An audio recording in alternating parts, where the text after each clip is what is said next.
Hello दोस्तों, आज हम बनाने वाले हैं पूजा की आरती की थाली। इस थाली को बनाने के लिए मैंने सिर्फ मैदा और चूड़ी का यूज़ किया है। तो इस वीडियो को लास्ट तक ज़रूर देखिएगा।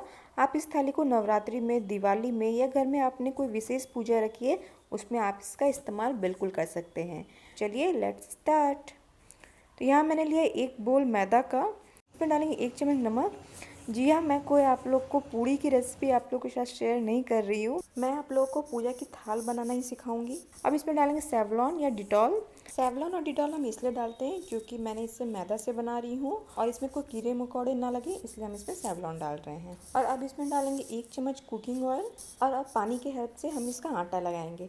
जिस तरह से पूड़ी या रोटी बनाने के लिए हम आटा लगाते हैं, सेम उसी तरह से लगाएंगे। ध्यान रहे जब डो को हम छुएं तो वो हमारे हाथों में नहीं चिपकनी चाहिए, इस तरह का ही हमें इसका आटा लगाना है। देखिए ये तैयार है। अब इस डो को हम 2 भागों में डिवाइड करेंगे क्योंकि हम इसमें कलर ऐड करना है। तो एक में मैं डाल रही हूँ रोज़ पिंक कलर का कलर। आप चाहे तो यहाँ पर कोई एक्रिलिक पेंट भी यूज़ कर सकते हैं। मैं यहाँ पर फूड कलर यूज़ कर रही हूँ। इसे भी डालकर हम अच्छी तरह से नीट करेंगे। ध्यान रहे आटे का वाइट पार्ट हमें नहीं दिखना चाहिए, ये फुली कवर्ड होना चाहिए कलर से। चाहे आप एक्रिलिक पेंट डालें या कोई और पेंट डालें, ध्यान रहे सादा पार्ट हमें बिल्कुल नहीं दिखना चाहिए। देखिए मैंने इसे तैयार कर लिया है। अब दूसरे पार्ट में हम डालेंगे ब्लू कलर। आप अपने पसंद के कोई भी कलर यहाँ पर यूज़ कर सकते हैं। आपको जो कलर पसंद है आप वो कलर से अपनी डो को बना सकते हैं। तो देखिए ये दोनों बिल्कुल तैयार है। चलिए अब हम स्टार्ट करते हैं थाल लगाना। तो यहाँ मैंने ब्लू कलर का डो लिया है और इसके मैं छोटे छोटे बॉल्स निकाल रही हूँ। छोटे बॉल्स निकालेंगे और हम उसके गोल शेप देके उसे हम पत्ती का शेप देंगे। तो ये रही मेरी आरती की थाल जिसमें मैं सारा डेकोरेशन करूँगी। आप भी इस तरह का कोई थाल ले सकते हैं या इससे बड़ा भी ले सकते हैं, इससे छोटा भी आप ले सकते हैं। और इस छोटे बॉल से हम इस तरह से पहले इसको दबाएंगे। देखिए मैं किस तरह से कर रही हूँ और इसे मैं पत्ती का शेप दूंगी। इसे मैं आगे की तरफ रखिए। देखिए कितना आसान है, बहुत ही जल्दी तैयार हो जाता है। और इसे मैं अपनी थाल में सेट करूँगी। यहाँ मैं कोई फेविकॉल या कोई ग्लू गन का यूज़ नहीं कर रही हूँ। ये मैदा है इसलिए इसी तरह से चिपक जाएगा। इसी तरह से सारे बॉल से हम अपनी पूरी थाली को कवर कर लेंगे।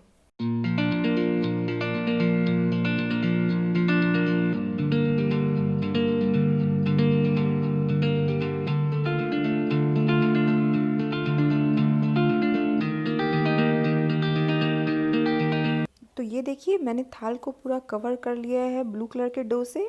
बहुत ही सुंदर ये पत्ती बनी है। अब हम लेंगे इसी तरह से पिंक कलर का डो और उसे भी सेम उसी तरह से हम पत्ती का डिज़ाइन देंगे।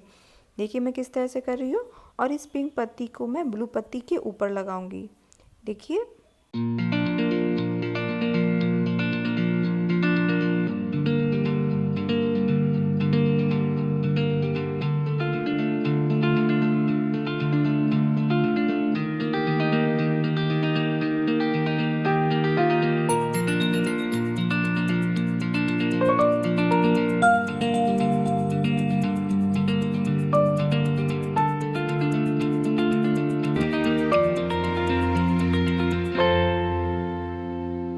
तो देखिए बिल्कुल तैयार है। अब लेंगे एक ग्लिटर सीट, आप कोई कलर का भी ले सकते हैं। मैं यहाँ पर येलो कलर का ले रही हूँ और इसके बीचों बीच हम इसमें इसे लगा देंगे। मैं यहाँ फेविकॉल का हेल्प से इसे चिपका रही हूँ। और ये जो साइड्स में जगह बच गई है उसमें मैं एक लेस लगा रही हूँ। आप चाहे तो पूरा पार्ट को ग्लिटर के सीट से भी कवर कर सकते हैं। अगर लेस लगाएंगे तो ये और सुंदर लगेगा। तो लेस भी मैं फेविकॉल के हेल्प से लगा रही हूँ। ये बिल्कुल तैयार है। चलिए हम नेक्स्ट स्टेप करते हैं इसका। अब इस प्लेट को हम थोड़ा साइड रखेंगे और लेंगे एक ग्लास। आप किसी तरह का भी छोटी ग्लास ले सकते हैं और इसे मैं कवर कर रही हूँ एक लेस से। देखिए मैं इस तरह का लेस इसमें लगा रही हूँ। चाहे तो फेविकॉल का हेल्प से लगाए, चाहे तो सेलो टेप के हेल्प से भी इसे लगा सकते हैं आप। तो ये अच्छी तरह से कवर मैंने इसे कर लिया है। अब इसे मैं इसके बीचों बीच चिपका दूँगी।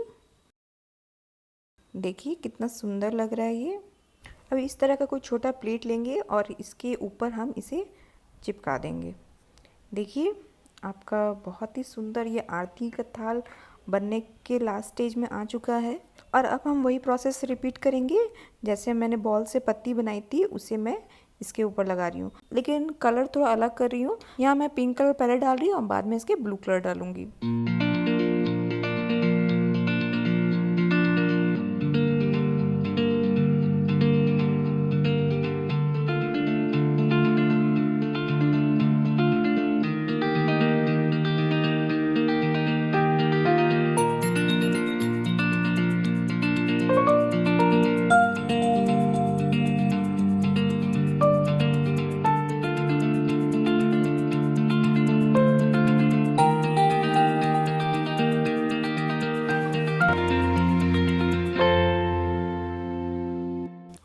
पीली रंग की मैं पट्टी इसके बीचों बीच लगा रही हूँ। देखिए किस तरह से मैं इसे लगाया है।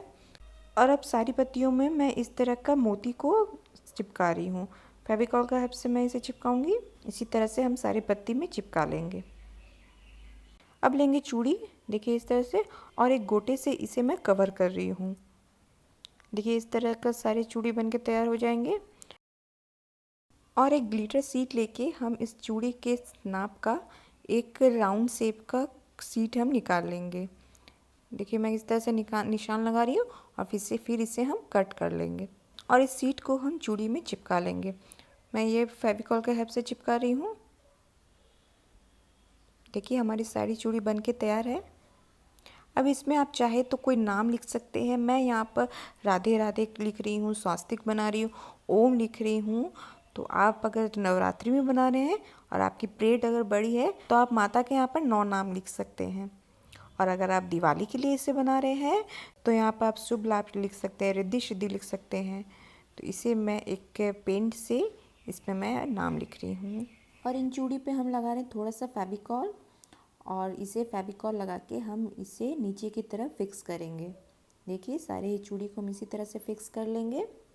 कितनी सुंदर हमारी ये आरती की थाल बन रही है। अब मेरे पास ये एक्स्ट्रा चूड़ी बच गई थी तो इसे मैं इसके ऊपर लगा रही हूँ। ये ऑप्शनल है, आप इसे ना भी लगाएं। और अब लेंगे एक दीपक। दीपक को मैं पेंट कर रही हूँ ब्लू कलर से। देखिए दीपक भी हमारा अच्छा लगना चाहिए। और दीपक में हम इस तरह का पर्ल लगा लेंगे। थोड़ा सा पर्ल लगाएंगे, फिर इसे ड्राई होने देंगे, फिर थोड़ा सा लगाएंगे। इस तरह से करने से आपको बहुत ही आसानी होगी। तो देखिए दीपक बिल्कुल तैयार है। इसे हम बीचों बीच फिक्स कर लेंगे। तो आपको मेरी ये आरती की थाल कैसी लगी मुझे मेरे कमेंट सेक्शन में ज़रूर बताइएगा। मैं आपके साथ इसी तरह से नवरात्रि और दिवाली को लेकर कुछ कुछ हैक्स आप लोगों के साथ शेयर करती रहूँगी कि माता की चौकी कैसी बनानी है और माता को 9 दिन क्या क्या भोग लगाना है। तो मेरे इस चैनल पर बने रहिएगा। तो चलिए मैं फिर मिलती हूँ नई चीज़ों के साथ। Bye bye.